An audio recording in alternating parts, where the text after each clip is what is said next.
A powerful politician hides his secret fortune inside a mattress. But when his wife's anger throws it into the trash, fate takes a shocking turn. That same mattress lands in the hands of a homeless man and his wife, turning their suffering into a miracle. Don't forget to subscribe, like, share, and comment for more interesting stories. The mansion stood tall at the edge of the city, its golden gates glittering in the afternoon sun. From the outside, Richard and Vanessa's life looked enviable. Expensive cars lined the driveway, servants polished floors until they shone, and guests whispered that the couple were blessed beyond measure. But behind those tall gates, peace was a stranger. Richard was a politician, powerful and feared. Money flowed to him like a river, not by honesty, but by cunning. He was corrupt to the core, cutting corners, taking bribes, and pocketing funds meant for his people. His allies praised him in public, but in secret they called him ruthless. Richard wore wealth like armor, but beneath it, he was a man ruled by greed and desire. That afternoon, he left the governor's office with a heavy brown envelope tucked under his arm. It was constituent money, millions approved for community projects, schools, and boreholes, but Richard already knew none of it would reach the poor. As he walked to his car, his lips curved into a satisfied smile. His driver opened the door, and he leaned back in the leather seat, already plotting how to spend it. Instead of going home to his wife, Richard went to a hotel on the other side of the city. A tall glass of whiskey was waiting for him. And so was Anita, one of his many mistresses, dressed in a silk gown that clung to her curves. She welcomed him with a kiss, her perfume thick in the air. "To your success," she said, raising her glass. Richard chuckled, his gold wristwatch glinting as he clinked his glass against hers. "Success indeed. Abuha is waiting for me tomorrow. 3 days of comfort, no stress, and no nagging wife." They both laughed, and the night melted into pleasure. Richard's phone buzzed once, twice, then over and over again. He glanced at the screen. Vanessa? He let it ring, ignored it, and tossed the phone aside. Anita smiled and drew closer. "Forget her," she whispered. "You are mine tonight." And Richard did just that. Back at the mansion, Vanessa lay wide awake in their massive bed. The silk sheets felt cold against her skin. She stared at the ceiling, the chandelier above casting shadows on the walls. On the pillow beside her, Richard's space was empty, untouched. She picked up her phone again and dialed his number. The ring echoed in her ear, each tone heavier than the last. She waited, praying he would pick up, but the call ended without an answer. She tried again. Still nothing. Her chest tightened. Vanessa was no fool. She knew where her husband was. Richard had always been unfaithful.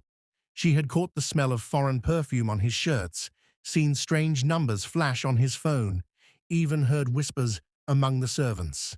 Still, every time he left without a word, it cut her like a knife. She turned on her side, hugging a pillow. Memories of their early years haunted her, when Richard held her hand proudly, when he told her she was his queen, when their laughter filled this very room. Now, laughter had turned to silence. Promises had turned to lies. Her phone buzzed suddenly. She snatched it up, only to see a message from a friend, not Richard. With a groan, she tossed it aside and buried her face in her hands. "Why am I still here?" she whispered into the emptiness. The servants moved quietly through the mansion below, cleaning and locking doors. They avoided looking at her whenever she walked past, for they too knew Richard was gone. In the silence of the night, their madam's loneliness was louder than any cry. Vanessa rose from the bed and went to the window. Outside, the garden lights glowed softly. The fountain trickled, as though mocking her. Beauty outside, emptiness within. She wrapped her arms around herself, fighting the sting of tears. By the third call, she gave up. Her husband had chosen to ignore her, to spend another night in the arms of another woman while she slept alone in their palace. The mattress beneath her felt too large, too empty. She curled on one side, staring at the shadows on the wall. The mansion was grand, but her heart was hollow. The night stretched on, and though Richard and Vanessa were bound by marriage, they were already worlds apart. The refuse dump stretched wide under the blazing afternoon sun. Piles of broken chairs, torn clothes, rusty cans, and plastic bottles filled the air with a sour stench. Flies buzzed in clouds, rising each time a scavenger's stick turned the trash. Among them stood David, his faded shirt soaked with sweat, his trousers torn at the knees, and a sack slung across his shoulder. His hands were blackened with dirt, his face lined with exhaustion. He bent, picked a crushed bottle, and dropped it into the sack. Then he straightened, staring at the endless dump. For a moment, the noise around him faded. His mind drifted back to the man he used to be. He once wore crisp shirts and polished shoes. He remembered the cold air of the bank's office, the way customers respected him when he signed documents with a steady hand. He was Mr. David, the young banker with promise. His future was bright, his plans sharp. He had told Grace, his wife, that one day they would buy land, build a house with tall windows, and fill it with children's laughter. She believed him. But one morning changed it all. He could still see the manager's heavy face, the pity in his eyes. "David, you have been loyal, but the bank is cutting staff. Today is your last day." The words had struck like a hammer. He carried his belongings in a small carton, a pen, a notebook, a photo of him and Grace smiling at the beach. He walked out into the sun, and the whole city suddenly felt heavier. Grace had cried when he told her, but she wiped her tears quickly, held his hand, and whispered, "We will be fine. God will help us." David blinked, pulled back to the dump by the cry of a hawker. He bent again, this time picking a rusted spoon. His back ached, but his mind refused to rest. He remembered the fire. The night was red with flames.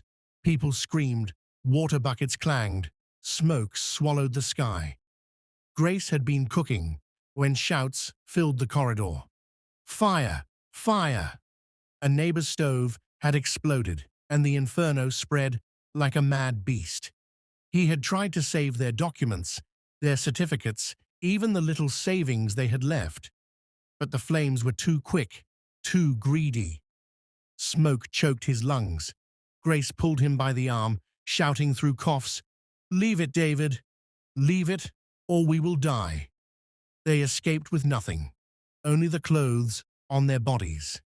By the time the fire service arrived, their small apartment was nothing but ashes. Years of sweat, gone. Now in the dump, David closed his eyes against the memory. He could still smell the smoke, still hear the crackling wood.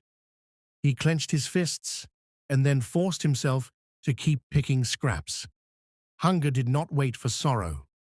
After the fire, they had moved into an uncompleted building at the edge of the city. No doors, no windows, only bare walls and dust. Grace spread a wrapper on the floor every night, and they lay side by side, staring at the ceiling. Sometimes rats scurried past them. Sometimes rain leaked through the blocks. Yet Grace would hold his hand and whisper, "David, don't give up. Tomorrow will be better." Her faith was the only warmth left. "Hey, move there," another scavenger shouted, snapping David out of his thoughts. He stepped aside as a cart rattled past, loaded with rusted iron. The man pushing it whistled, sweat glistening on his back. David sighed and bent again, his sack only half filled. He hated this life. The endless digging in trash, the looks of pity from strangers, the ache in his bones. But what choice did he have? No company called him back. No one cared for his certificates, now burnt to ashes. This was survival. This was all that was left. That afternoon, as he straightened again, sweat dripping from his chin, he whispered under his breath, "Grace, one day, we will rise again." He tightened his grip on the sack, his eyes scanning the endless pile of waste. He did not know what tomorrow held. He did not know that fate was already moving pieces in silence, preparing a strange gift that would cross his path. For now, he was just a man in the refuse dump, scavenging plastic and metal to stay alive. But destiny was watching, and the mattress that carried another man's secret fortune, was waiting for him just around the corner of fate. The afternoon sun baked the city in relentless heat. Inside the mansion, the air was hotter still, thick with rage and bitter words. "3 nights again, Richard?" Vanessa's voice rose like fire. She stood in the middle of the living room, her arms crossed, her eyes sharp with fury. "You disappear whenever you please, then stroll back here, smelling of perfume that is not mine. Do you take me for a fool?" Richard loosened his tie with a scowl. His shirt was crumpled, his steps unsteady from drink. "I told you, Vanessa. I had meetings. You will not question me like a child." "Meetings?" she scoffed. "In another woman's bed, perhaps. Do you think money blinds me? Do you think this mansion hides your filth?" The servants froze in the corners, their faces lowered, afraid to move. Richard's jaw tightened. His voice dropped to a dangerous growl. "Enough, woman. I provide for you. I built this house. I put food in your mouth, and still you nag like a market woman." Vanessa stepped closer, trembling with rage. "Food, cars, clothes. What use are they when you shame me in this city? You call yourself a man, but you are nothing but a cheat and a coward." Richard's hand shot up. A sharp slap echoed across the marble floor. Vanessa staggered back, her cheek burning red, but her pride held her upright. Tears welled in her eyes, but she refused to let them fall. "You will not break me, Richard," she hissed. "You can hit me, but you will never silence me." Richard's breathing was heavy, his chest rising and falling. With a roar, he snatched his car keys. "I will not waste my time with your madness." He stormed out of the mansion, slamming the door so hard the chandelier trembled. Tires screeched as his car tore out of the compound, leaving a trail of dust. The silence that followed was deafening. Vanessa stood alone in the grand living room, her chest rising and falling, her hands trembling with rage. Her eyes swept across the room, the broken vase on the floor, the glass table gleaming in the sunlight, the expensive television glowing darkly. Suddenly, her fury erupted. With a scream, she hurled the remote at the TV. The screen shattered with a sharp crack, sparks flashing as glass spilled to the marble. Servants gasped in shock, but dared not move. Her rage drove her outside into the compound. She seized a heavy flower pot and flung it with all her strength at Richard's black SUV. The windshield cracked with a deafening smash. She grabbed a stone from the garden path and hurled it at another car. The glass exploded into glittering fragments. "You will feel my pain, Richard," she shouted into the hot air. "You will know what it means to destroy a home." Guards stood rooted by the gate, exchanging nervous glances, but none dared interfere. They had seen enough storms in this mansion to know when to stay silent. Vanessa's chest heaved, her eyes blazing. Then, as though possessed, she turned back into the house. Her fury led her to the master bedroom. The wide mattress sat on the frame, innocent and still. Without a second thought, Vanessa gripped it and dragged with wild strength. Foam scraped against the tiles, sweat streamed down her face, but she would not stop. Step by step, she pulled it down the staircase, across the corridor, and out into the blazing sun. "Let him come back and meet nothing," she spat, her voice breaking. With one final shove, she toppled the mattress onto the refuse heap by the roadside. Dust rose in thick clouds. Flies circled lazily. Vanessa wiped her sweaty brow with the back of her hand, then turned and stormed back into the mansion, slamming the gate behind her. The mattress lay abandoned on the trash, baking in the afternoon heat. What she did not know was that hidden deep inside its layers were bundles of foreign currency. Richard's secret lifeline, his millions in pounds, euros, and dollars. The next day, under the same scorching sun, David dragged his sack of scraps along the roadside. His shirt clung to his back with sweat. His face weary but determined. He bent to pick rusted cans, plastic bottles, and iron rods, anything that could earn him a few coins. Then he saw it. By the refuse heap, lying awkwardly in the dust, was a mattress. David stopped, blinking against the sunlight. His tired heart quickened. He dropped his sack and walked closer. The surface was dusty, but still firm. He pressed his hand against it, and his lips parted in awe. "A mattress," he whispered. For weeks, he and Grace had slept on bare cement in the uncompleted building they now called home.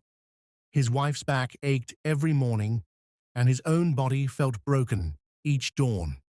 This was more than foam. This was comfort. This was a gift. Without hesitation, David bent and gripped one end. It was heavier than he expected. Sweat rolled down his forehead as he strained against the weight. "Even if it crushes me, I will carry it," he muttered through clenched teeth. Step by step, under the stares of traders and passers-by, David dragged the mattress away from the trash heap. Some laughed, some shook their heads, but he ignored them all. To him, this was gold. By the time he reached the uncompleted building, his arms ached, his chest burned, but his spirits soared. He slid the mattress into their corner and called softly, "Grace." She turned, her eyes widening in shock. "A mattress? David, where did you find it?" "Beside the trash," he said proudly. "We will no longer sleep on the floor." Grace touched the surface gently, her eyes brimming with relief. She smiled faintly. This is truly a blessing. Neither of them knew that deep inside this mattress was a treasure greater than they could imagine. For David and Grace, it was hope. For Richard, it was ruin. And for fate, it was the storm that had only just begun. The mansion was quiet after Richard left. The sound of his car tires screeching away still echoed in Vanessa's mind. She stood in the middle of the living room, breathing heavily, surrounded by broken glass and scattered pieces of her rage. Servants hid in corners, afraid to move. None of them dared to touch the broken television or the fallen furniture. They knew better than to interfere when Madame was in one of her storms. Vanessa sank into a chair, her face still stinging from Richard's slap. She held her cheek, her eyes filling with tears, but she quickly wiped them away. Crying was weakness, and she refused to appear weak. All she could feel was burning anger. At her husband, at his endless lies, at herself. for still staying in this cage of wealth. Richard had been gone for 3 days before showing up tonight, smelling of alcohol and perfume that was not hers. She knew what he was doing. He had always been unfaithful, always chasing after younger women. At first, she had shouted, begged, even threatened to leave, but years of betrayal had turned her heart into stone. Now, all she had left was anger. Hours passed. The servants slowly cleaned up, their heads bowed low. Vanessa went upstairs into the master bedroom. The wide bed looked too large, too empty. She remembered how, in the early years, she and Richard used to laugh here, share secrets here. Now it was only a battlefield, a place where accusations and violence lived. Her eyes returned to the empty space where the mattress had once been. She remembered dragging it out earlier, her rage boiling over. She had thrown it away without a second thought, convinced she was punishing Richard. She did not know she had just thrown away his secret kingdom. Meanwhile, Richard sat in his car, his fingers drumming angrily on the steering wheel. His veins throbbed in his forehead as he lit a cigarette. He hated how Vanessa spoke to him, how she always challenged him. "Ungrateful woman," he muttered to himself. "I gave her everything, money, clothes, cars, and this is how she repays me." But beneath the anger, fear gnawed at him. That mattress. His mind raced back to it. He had stuffed it carefully with bundles of hard cash, pounds, euros, dollars, his emergency savings. Money no one knew about, not even Vanessa. If anything happened to him politically, if the government turned against him, that mattress was his lifeline. What if she touched it? What if she found it? His cigarette trembled in his fingers. No, she wouldn't dare, he whispered to himself. But deep down, unease grew in his chest. The next morning, the mansion buzzed with whispers. Servants spoke in low tones about the fight, about the mattress. One gardener who had been outside swore he saw Madame dragging it across the compound the day before. The story spread quickly, each servant passing it to another like fire on dry grass. Vanessa, however, was still furious. She sat in the dining room, sipping tea with shaky hands, replaying the fight in her mind. She expected Richard to return that morning, shouting and cursing as always. She was ready for another battle. But Richard did not return that morning, nor that afternoon, nor that evening. Instead, he disappeared again, spending the next 2 nights in a hotel with one of his mistresses, drowning his anger in alcohol. But no matter how much he drank, he could not silence the thought of the mattress. Something inside him screamed that he needed to check it. On the 3rd day, Richard finally returned. His eyes were bloodshot, his shirt half-buttoned, his steps unsteady from drink. Vanessa was waiting in the living room, her arms crossed, her anger simmering. 3 days again, she shouted. "Richard, do you think I am your slave? Do you think you can abandon this house whenever you like?" Richard ignored her words. His eyes darted around, restless, searching. He rushed past her, taking the stairs 2 at a time. Vanessa followed, furious. "Don't walk away from me," she screamed. "You come home after days and you don't even greet me? You disrespect me in my own house?" Richard threw open the bedroom door. His eyes went straight to the bed and froze. The mattress was gone. The room looked empty, the frame bare. He turned to Vanessa, his voice shaking. "Where is the mattress?" Vanessa raised her chin proudly. "I threw it away. You think you can keep sleeping here while you shame me?" "I dragged it out myself." Richard's face drained of color. He grabbed her shoulders, shaking her. "What did you say? You threw it away?" "Yes," she screamed, pulling away. "I threw it away. Go and lie with your women, Richard." You don't deserve this house. You don't deserve me. His roar cut her off. You fool! Do you know what you've done? My money, all my life savings, pounds, euros, dollars, everything was inside that mattress. Vanessa staggered back, her hand over her mouth. Her eyes widened in horror. No, no, it can't be, she whispered. Tell me you're lying, Richard. Please tell me you're lying.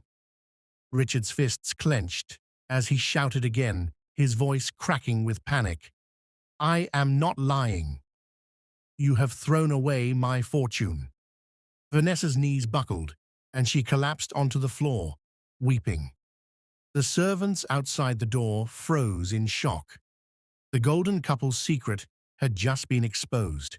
The mattress was gone, and with it, the fate of two families was about to change forever. Richard tore through the mansion gates like a madman, Vanessa trailing behind him with tears streaking down her face. The guards stared in confusion as he barked at them. Did anyone see the mattress? The big one from the master bedroom. The guards exchanged nervous glances. One of them stepped forward slowly. Sir, Madam dragged it out yesterday. We thought she wanted it gone. She pushed it to the big refuse heap by the market road. Richard's knees almost buckled. You fools! Why didn't you bring it back? That was not trash. That was my life. Vanessa covered her mouth, shaking her head. The weight of her mistake crashed down on her chest. Richard, I didn't know. Please forgive me, she sobbed. But Richard pushed her hand away. Forgive you. You have destroyed me. His voice was broken, desperate. Without another word, he dashed out, jumped into his car, and sped toward the market road, his tires screaming on the hot asphalt. Vanessa stumbled after him, trying to catch her breath. But it was too late. The chase had begun. The refuse heap stood like a small hill near the busy roadside. By the time Richard arrived, sweat pouring down his face, the place was almost empty. Women selling vegetables packed their baskets. Boys with carts loaded with scraps had already left. Flies buzzed over torn nylon bags and broken chairs. But the mattress was not there. Richard ran around the heap, kicking through rags, overturning planks, shouting curses into the air. Where is it? Where is my money? Vanessa caught up, panting, her expensive sandals covered in dust. She looked at the trash, then at Richard, and broke into fresh sobs. It's gone, she whispered. Oh God, it's gone. Richard slammed his fists against the side of his car, his face twisted with fury and despair. The fortune he had spent years hiding, the wealth he trusted more than banks, had vanished into thin air. Morning sunlight poured through the open blocks of the uncompleted building. Dust floated in the air like tiny gold. Grace woke first. David was still asleep, his arm across his face, breathing softly. For the first time in months, his back was not pressed to hard cement. The mattress felt like a small miracle. Grace tied her scarf and picked up the broom. She liked to sweep early, before the other squatters became active. As she lifted one side of the mattress to sweep under it, she noticed it did not move easily. She frowned. She tried again, using both hands, but it felt unusually heavy. She muttered. This is strange. Curiosity pushed her to press her palm along the side. Her fingers felt a long, hard shape where foam should be soft. Her heart began to race. She fetched her sewing blade and made a small cut along the seam. Her hand slipped inside and touched paper, thick, flat bundles. She pulled one out. Her breath caught. Money. Not naira, foreign notes, pounds, euros, dollars. Grace froze, her hand shaking. She pulled out another bundle, then another. The mattress was stuffed with cash. David, she called, her voice trembling. David stirred, rubbed his eyes, and sat up. When he saw the bundles on the mattress, his mouth fell open. He came closer, touching one with disbelief. "Grace, this is real. This is real money." For a long moment, they just stared at the fortune, their breaths quick and shallow. Then Grace's face changed. She clasped her hands together, fear clouding her joy. "David, listen. We cannot keep this. Someone must be looking for it. What if they come here? What if it brings trouble?" David shook his head firmly. "No, this is not theft. It was thrown away, Grace. You saw me carry this mattress from the trash heap. If anyone wanted it, they would not have dumped it there." "But what if," Grace pressed, her eyes wide, "the person is searching even now? What if this money belongs to dangerous people? What if it brings us a curse? We have survived with little. Why risk everything by keeping what is not ours?" David's jaw tightened. Hunger, pain, and months of humiliation burned inside him. He pointed at the bundles. "Grace, look at this. Look at what God has placed in our hands. Do you remember the nights we went to bed hungry? Do you remember the fire that burned our certificates and everything we owned? Grace, this is our blessing. Do not call it a curse." Grace bit her lip, torn between her conscience and her husband's fire. "David, I am afraid." He softened his voice, taking her hands in his. "I know, my love. But hear me. No one will come for this. No one knows it is here. If we return it, who do we even give it to? The police? The same people who mock us? They will share it and laugh at our foolishness. But if we keep it wisely, we can rebuild our lives. We can live like human beings again." Grace looked at him for a long moment. Then she let out a shaky breath and nodded slowly. "If we must keep it, then we must be wise. No boasting, no wasting, no showing off. We will act as if nothing has changed." David smiled faintly and kissed her forehead. "Yes, that is wisdom." They carefully pushed the bundles back inside and stitched the seam closed. They agreed to take only one bundle at a time, using it quietly and with sense. Grace hid the first pack under the basin and washed her hands, as if washing away her fear. "Go to the market," she told David. "Buy food, buy a lock, but move calmly. Walk like every other man." David nodded, picked up his sack, and stepped into the hot morning sun. Grace sat by the mattress, whispering a prayer. "Lord, let this bring life, not death. Let it bring peace, not sorrow." The mattress lay still, its secret buried again. Outside, the world went on as usual. But inside their corner, destiny had shifted forever.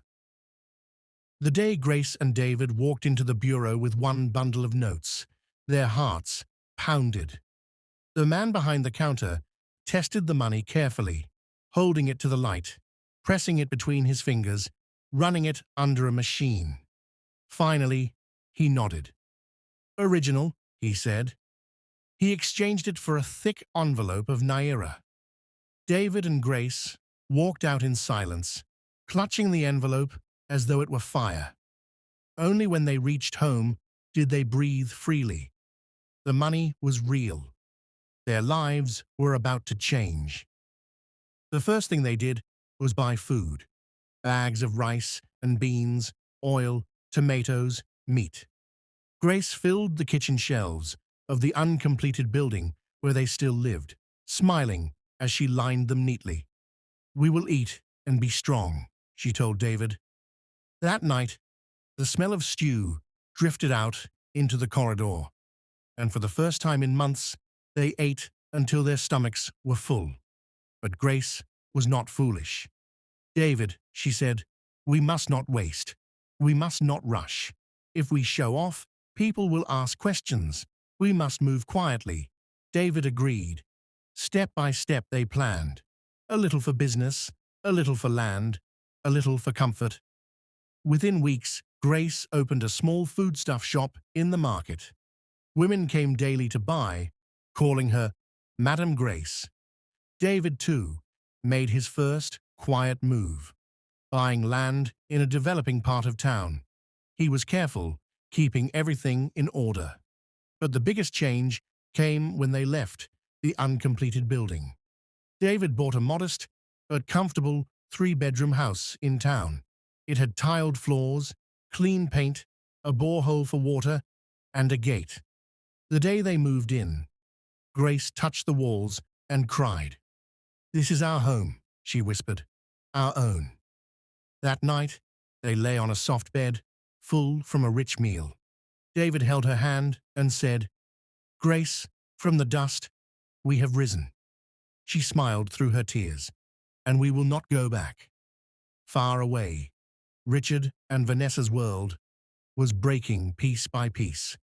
Since the day of the missing mattress, Richard had become restless. He shouted at everyone, at Vanessa, at the servants, even at the guards. He paced the mansion like a man haunted, drinking more than he ate, muttering about his lost money. Vanessa, too, had changed. Guilt weighed on her chest. She remembered dragging that mattress out in her anger. Every time she closed her eyes, she saw it lying by the roadside. Sometimes she wished she could turn back time. Sometimes she wished she had walked away from Richard long ago. And then, as if fate wanted to punish them more, the political river began to dry up. The new governor reshuffled the cabinet. Contracts slowed. Bribes stopped. The money that once poured into Richard's hands now trickled weekly. Servants noticed. Salaries came late. The kitchen no longer overflowed with imported goods. Some staff whispered, "Ogre no get money again." Others quietly left in search of new work. The mansion still stood tall from the outside, but inside it was emptying, of food, of staff, of peace. Richard blamed Vanessa. "You destroyed me. You threw away my life," he shouted again and again. Vanessa screamed back, but inside she was breaking. Every fight, every insult, every memory of the lost mattress tore her apart. Their home had turned into a prison of anger and regret. So while one couple moved from hunger to comfort, the other slipped from riches to ruin. David and Grace ate in peace, planned their future with care, and built their lives again. Richard and Vanessa fought in shadows, their golden palace turning cold. Fate had shifted its balance, and the mattress that carried hidden fortune had already chosen its side. One morning, the mansion was unusually quiet. Vanessa sat in the living room, her eyes swollen from sleepless nights. For the first time in a long while, she was not shouting. She was waiting. When Richard came down the stairs, she stood up slowly. Her voice was soft, almost broken. "Richard, I am sorry," she whispered, "from the depth of my heart. I let my anger destroy what I should have guarded. If I had known what was inside that mattress, I would never have touched it. Please, forgive me." Richard stopped. The words struck him. For years he had only heard Vanessa's anger, never her surrender. He looked at her, this woman who had stood by him through wealth and disgrace, and his own heart softened. He sighed and lowered his head. "No, Vanessa. It is I who should ask for forgiveness. I caused all this. If I had treated you with love, if I had not cheated, if I had not lifted my hand against you, none of this would have happened. You would never have grown so bitter. I am the cause, not you." For a moment, both were silent. Then Richard stepped forward and held her hand. For the first time in many years, husband and wife apologized, not with pride, but with humility. Life changed after that. Richard sold off most of his expensive cars, keeping only one. The mansion was too big to maintain, so he shut down half the rooms and cut down their staff. The cooks and drivers left, until only one gateman and one maid remained. To survive, Richard opened a small business using what little savings he had left. He was no longer the mighty politician with hidden millions, but he was determined to provide honestly. Vanessa also returned to her old skill. She reopened her sewing machine, taking orders for clothes. The sound of stitching filled the once luxurious house. They were no longer the golden couple living in wasteful abundance, but in their new humility, there was peace. They managed, they survived, and little by little, they began to rebuild, not in wealth, but in understanding. Meanwhile, across town, David and Grace's world was blossoming. Their businesses had grown beyond their dreams. Grace's foodstuff shop had expanded into a large store with workers under her care. David's investments in land and housing began to bring steady returns. They were not super rich like the politicians, but they were far from poor. They had employees, respect, and comfort. What made their success even brighter was their humility. They remembered the days of hunger, the nights on bare cement, and the tears they shared. That memory guided them to stay wise. By December, their compound was decorated with lights. Workers brought them reports and wished them Merry Christmas.